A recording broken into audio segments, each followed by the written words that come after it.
da ne bi... 10-15 minuta, ne možemo zapraviti. Ok, ubravo te. Ako bude izjava ovdje, onda ne moramo ići odbrano. Ovdje Raža, izvršite nasilni prekrcaj sa udarom na boarding.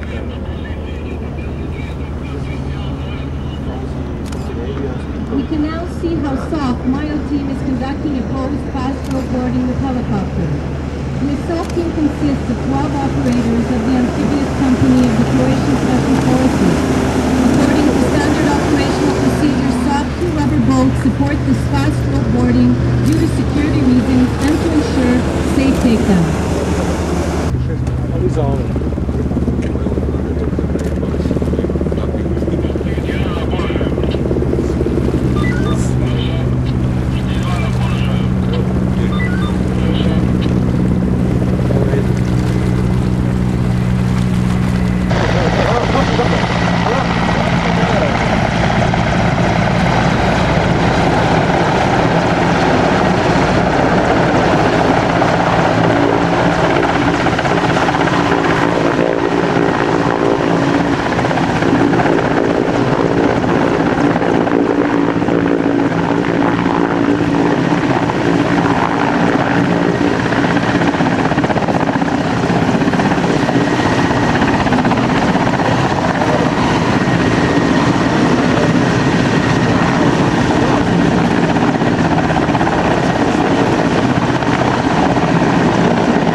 Boats.